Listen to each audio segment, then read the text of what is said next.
The UK job market in 2026 is completely broken. And it's not because you're not smart enough, you're not qualified enough, or you're applying to the wrong jobs. The data actually proves that. UK vacancies have now dropped for 36 months straight. There are 2.5 unemployed people fighting over every single job role. Graduate vacancies, they've just dropped below 10,000 for the first time ever. And youth unemployment, it sits at 14%. That's the highest in 5 years. And the average open role in the UK right now is getting 280 applications. The whole system is broken, and until you understand what actually shifted and why it shifted and where it's actually going by next year, you're going to keep firing applications into the market and just absorb them and just going to get rejection after rejection. So in this video, I'm going to walk you through exactly what has happened in the UK job market since 2020, the 4 reasons why it's broken, and the single biggest prediction that I'm going to make for 2027 that almost nobody's talking about. And on top of that, I'm going to give you 3 things that you need to be doing right now to make sure you stay ahead of all of that. Because the stakes are absolutely brutal for candidates. 75% of CVs get rejected by an algorithm before a human ever sees them. 1 in 3 UK job ads are now thought to be ghost jobs, meaning they're not even really hiring. And despite all of that, referrals still fill between 30 and 50% of actual UK hires, even though they only make up about 7% of the applications going in. And that all means the majority of candidates are competing for the most of the amount of roles, and all through a channel that just barely works anymore. So here's the reframe, and it matters. The fact that you're not getting interviews right now is not a reflection of you. The numbers prove it. It's a reflection of a system that has completely changed around you without anybody actually telling you what the new rules are. And this is actually good news, because once you see what's broken, you can stop playing the old game and start playing the new one. And look, like, I get it. I had a candidate recently called Alexia. She was from Romania and in the UK, and she was trying to break into finance in London. Doing everything right on paper, she went to an amazing uni, hundreds of applications, tailored CVs, nothing, complete silence. Just 0 interviews for months. And the reason was not her. The reason was that broken 25% of the market she was competing in. Her CV just looked like every other CV in the stack. So what we did is we completely repositioned how she showed up. We built a clear personal brand that actually said something. We rewrote her LinkedIn so it's not just the job history. And we taught her how to go around the job board entirely and have real conversations with people at the firms that she actually wanted to work for. And within weeks, she landed her dream finance job in London, at a firm she never even applied to through a job board. And the role came through a conversation. And I'm sharing Alexia's story because what I'm about to tell you actually works if you apply it in the right way. So let me start with what actually has changed. So to understand all of this properly, you have to look where the UK job market was 5 years ago compared to what it is today. So in 2022, the UK vacancies peaked at over 1.3 million roles. Post-pandemic recovery, massive hiring demand, it was actually a candidates market. And today, in 2026, the number has fallen to 711,000. That is almost half the open roles that existed just 3 years ago. And the ONS data shows 36 consecutive reporting periods of vacancy declines. This is not some blip. This is a structural reset. And while the number of open roles has nearly halved, the number of applicants per role has done the exact opposite. Indeed reports the average UK role now gets 280 applications, up from 125 in 2022. That's a 124% increase in 3 years. So in plain numbers, the market has compressed from roughly 10 applicants per role to more than 40 in most sectors. And it's much, much worse than that for graduates and entry-level positions. And then there's the quality of those 280 applications, because about 1 in 3 UK job listings right now are not even real. They're ghost jobs. They're posted to collect data, posted to make the company look like it's growing, posted because the manager forgot to take the listing down. HR Review reported earlier this year that up to a third of UK job ads have no genuine hiring intent behind them. So for every 280 CVs that got in, a chunk of them are going into just a black hole. And on top of all of that, 75% of CVs get filtered out immediately by ATS. So if you're missing that match, that application, you are gone. And knockout questions in the ATS process are wiping applicants out. And I've done a video explaining how ATS actually works in another video. So now let me tell you exactly why it's broken. Because here's the thing. None of this was random. There's 4 specific reasons that's driven this whole thing. And you need to understand all 4 to understand where it's actually going. So the first reason is the post-COVID remote work explosion. So in 2020 and 2021, remote work went from, optional to a standard almost overnight. And the second that happened, UK companies could hire from anywhere. Candidates from anywhere could apply to UK companies, which meant for every single UK role, the applicant pool went from local, commutable area to basically everyone in Europe, anybody with English fluency, anybody with a relevant degree. And the pool tripled. Sometimes it 4x'd.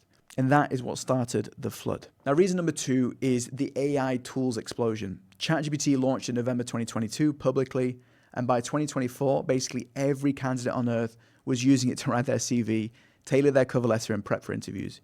And it sounds helpful until you realize the downstream effect. Recruiters started drowning in lookalike applications. The exact same phrasing, the same bullet points, the same results-driven team player, all the achievements pasted in a language model.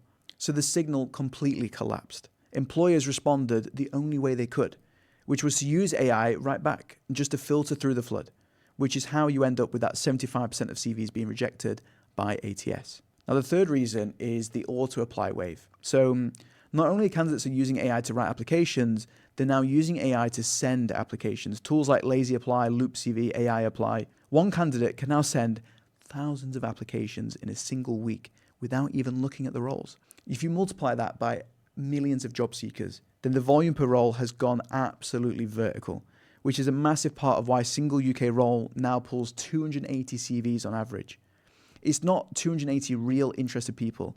It's bots, it's spray applications, it's a handful of real candidates buried in the middle. And then the fourth reason is the trust crisis. Now, this is the one that almost nobody's talking about, because here is what happened. Employers can no longer tell the difference between a real candidate and a bot and an AI-generated application.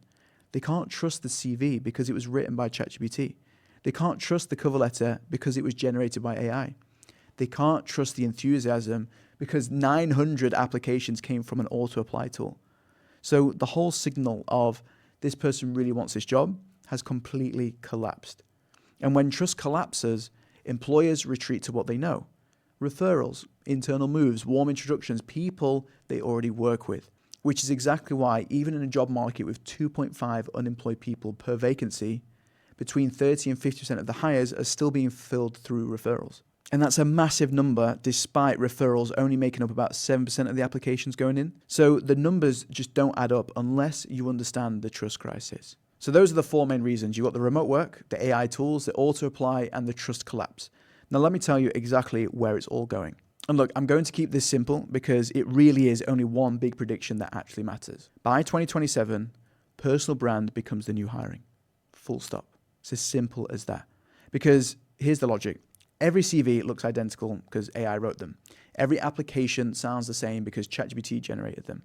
If the application volume per role is about to triple again as auto-apply tools get more aggressive, if employers already can't trust what they're reading, and if the remote work means you're competing globally, not locally, then the only remaining signal an employer can actually trust is the proof that lives outside the application. That's your LinkedIn profile, it's your content, it's your portfolio, your online presence, your network, the people who will vouch for you, the posts that show you how you actually think, the writing that shows your expertise. It's the conversations you have had with senior people at the target companies before you even applied. All of that communicates a personal brand. And in 2027, it's going to be the entire hiring decision because it's the only thing that AI can't fake or scale. You cannot automate a 5-year LinkedIn posting history. You cannot bot your way to a real professional network. You can't ChatGPT your way to a genuine online reputation. Personal brand is how you communicate your value and your uniqueness in a world of mass applications, global remote competition, and employer trust issues. Your CV is going to be the commodity. Your brand is going to be the currency. So that is where it's going. Now, let me tell you exactly what to do about it. There's 3 main things, the things that you need to focus on right now. So number 1 is build your LinkedIn before you need it, not after, like before. A strong headline that positions you for the role you actually want, not like the last one you had. An about section that reads like a human, not a CV. 5 to 10 posts a month that actually show you how you think. 1 or 2 articles that show your actual expertise. This is the minimum to compete in 2026, let alone in 2027. Hiring managers are already Googling your name before they shortlist you. And if you show up as a ghost, they're going to move on. So number 2 is stop spraying applications. Start building relationships. So every single hour you spend tailoring a CV for Indeed is an hour you could have spent researching a target company, finding 5 specific people inside it, and sending them a real message. A proper message that reflects you have actually read their work gets replied about 20% of the time. A generic, I'm looking for opportunities message gets about 1%. Same senior people on the other end, the only thing that changed is your approach. Now, number 3 is building your proof publicly, because the biggest advantage you can have in 2027 is being a known entity before you apply. That means sharing what you're learning, sharing what you're working on, showing everything in public. One LinkedIn post a week, one mini case study, a piece of analysis that shows you understand the industry. That builds a trail of proof and an employer can actually look at it. And suddenly, you're not just another CV in the stack. You're the person they already recognize. So look, the UK job market has changed. It's not going to go back. And the candidates who actually adapt are going to do amazingly well over the next 2 or 3 years. Because while everybody else is spamming Indeed with AI-generated CVs, you're going to be showing up as a real, visible, credible person that employers can actually trust. That is the whole game. So if you want to know exactly how to do all of this and you want to see how my candidates are breaking into the job market, I've broken down the whole thing in something called the Offer Accelerator, which is the step-by-step process that you can plug into to walk into interviews and get those offers. The link is in the description to join.